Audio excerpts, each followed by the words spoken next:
इस बार आप इतने दुखी क्यों हो? आपको क्या हो गया है? इससे पहले आपको इतना परेशान कभी नहीं देखा था। आपकी हँसी कहाँ चली गई? इस बार छुट्टियों में जब से आप आए हो ना, तो स्वयं चैन से हो और ना दूसरों को चैन से जीने दे रहे हो। पत्नी अमृता की पीड़ा मानो उसकी जुबां पर आ रही थी। उसने अपने पति को पहले इतना बेसुध कभी नहीं देखा था। वह कोई साधारण व्यक्ति नहीं थे, विद्यालय के शिक्षक थे। भावु पीढ़ी को तैयार करना जिन पर मुख्य उद्देश्य था, उसकी यह स्थिति सचमुच चिंताजनक थी। उसे यह समझ में नहीं आ रहा था कि क्या करे। इतना प्यार करने वाला पति इतनी अपेक्षा करेगा, यह कभी सोचा नहीं था। यह सोचते हुए कब नींद आ गई पता ही नहीं चला। सुबह उठी तो वह बाथरूम में थे। नाश्ता तैयार करके लाई तो कौन कहे नाश्ता करने को। वह तो नाश्ते की तरफ देख भी नहीं रहे थे। कुछ पूछो तो एक टक देखने के सिवा कुछ बोलते नहीं थे। उनकी स्थिति के एक चुप हजार चुप जैसी थी। मैं उसके व्यवहार में आई बदलाव से आश्चर्यचकित थी। मैं क्षण भर के लिए अतीत के सुनहरे ख्वाबों में खो गई। उनके आघात को प्यार पाकर मेरी खुशी का ठिकाना न था। मायके की सुख सुविधा भी याद नहीं रही। 12वीं पास मुझे किस प्रकार बीए और एमए इतिहास में कराया। देखते देखते मैंने नेट की परीक्षा दी और प्रथम प्रयास में पास कर ली। यह सब इनकी तपस्या का परिणाम था कि मैं असिस्टेंट प्रोफेसर बनने की योग्यता प्राप्त कर ली। मेरी खुशी का ठिकाना न था। मैं अपने आप को सबसे ज़्यादा खुशनसीब पत्नी मानती थी, मगर यह अचानक क्या हो गया? पता नहीं किसके ध्यान में हर समय खोए रहते हैं। मैं यह सोच रही थी कि भाभी आपने मुझे याद किया। आवाज़ में से वर्तमान में लौटी और बोली पड़ी, आओ देवर जी बैठो। कैसे हो आप? पढ़ाई लिखाई कैसी चल रही है आपकी? ठीक चल रही है भाभी जी। पढ़ाई तो करनी ही है, अगर नहीं पढ़ाई करेंगे तो नौकरी कैसे मिलेगी? देवर के ऐसा कहने पर वह बोली, तुम्हें पढ़ने वाले कौन हैं? वो कैसे पढ़ाते हैं? कोर्स के अतिरिक्त कुछ जीवन व्यवहार की भी शिक्षा मिलती है या नहीं? जीवन मूल्यों की शिक्षा, इसे तो भूल ही जाओ भाभी। कैंपस का वातावरण ठीक नहीं है भाभी जी। जब बाढ़ ही खेत खाने लगे तो खेत की रक्षा कैसे संभव है? जब राक्षसी भक्षक बन जाए तो भला कौन बचा सकता है? मेरा मतलब शिक्षकों से है।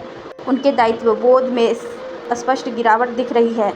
यदि ऐसी बात है तो तुम लोगों को सामने आना चाहिए। इसके लिए बड़ी लड़ाई की ज़रूरत है। अच्छा यह बताओ कि तुम्हें पढ़ाने वाले शिक्षक कौन हैं? एक तो सर भ्राताश्री हैं और एक इनकी बहुत खास डॉक्टर दीपिका हैं और 2 अन्य हैं। जब हमारे शिक्षक चर्चा में हो और उन पर प्रश्न चिन्ह लग रहे हो तो उनसे जीवन मूल्यों की शिक्षा बेमानी समझी जाएगी। खास डॉक्टर दीपिका से तुम्हारा क्या मतलब है? मेरे अकड़ आवाज़ में कहने पर वह बोला, प्लीज़ भाभी मुझे क्षमा करें, मुझसे गलती हो गई। भविष्य में ध्यान रखूँगा, अब ऐसा गलती नहीं होगी। इसकी बात सुनकर मैंने उसे कहा, तुम्हें डरने की ज़रूरत नहीं है। मुझे दीपिका के बारे में बताओ, मैं उसके बारे में सब कुछ जानना चाहती हूँ। मेरी प्रार्थना को अस्वीकार करते हुए उसने मुझे कुछ भी बताने से मना कर दिया। निस्सहाय मैं रो पड़ी। मेरे बहते हुए आंसुओं को देखकर वह घबरा गया और बोला, चुप हो जाओ।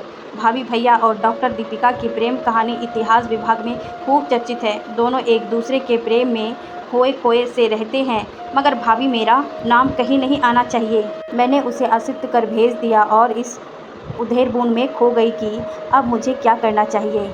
अपने प्राण प्यारे पति को किसी के प्यार पर कुर्बान तो कर नहीं सकती। क्या दीपिका यह जानती है कि वह जिससे प्यार कर रही है वह शख्स शादीशुदा है? अगर इस सच्चाई को जानते हुए वह आगे बढ़ी है तो मैं उसे कभी माफ़ नहीं करूँगी। दूसरे दिन पति डॉक्टर अमित से मैंने दीपिका के बारे में पूछा तो वह अनजान बनने की कोशिश करने लगे। जब मैंने उनसे कहा कि मुझसे कुछ मत छिपाना, की कोशिश भी मत करो, मुझे सब कुछ पता चल गया है, तो वह बोले, अमृता मैं उसे बहुत चाहता हूँ और उसके बिना जीवित नहीं रह सकता।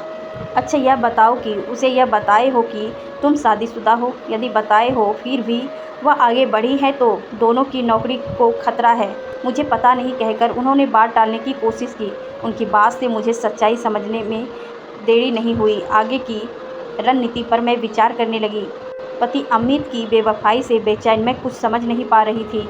कि मैं क्या करूं। अंत में निराश होकर मैं अपने बड़े भाई को फ़ोन कर सब कुछ बता दिया। छुट्टियों के बाद वह मुझे लेकर कुलपति के पास गए। उन्होंने हमारी बात को बड़े ध्यान से सुना। उनके चेहरे से अप्रसन्नता साफ झलक रही थी। उन्होंने डॉक्टर दीपिका को याद किया। उनके आने पर उनसे मेरा परिचय कराते हुए कहा, इनसे कभी मिली हो? कभी-कभी अनजान में व्यक्ति से बहुत बड़ी गलती हो जाती है। यह महिला डॉक्टर अमित की पत्नी है। यह सुनकर डॉक्टर दीपिका आश्चर्यचकित होकर बोली, डॉक्टर अमित शादीशुदा है?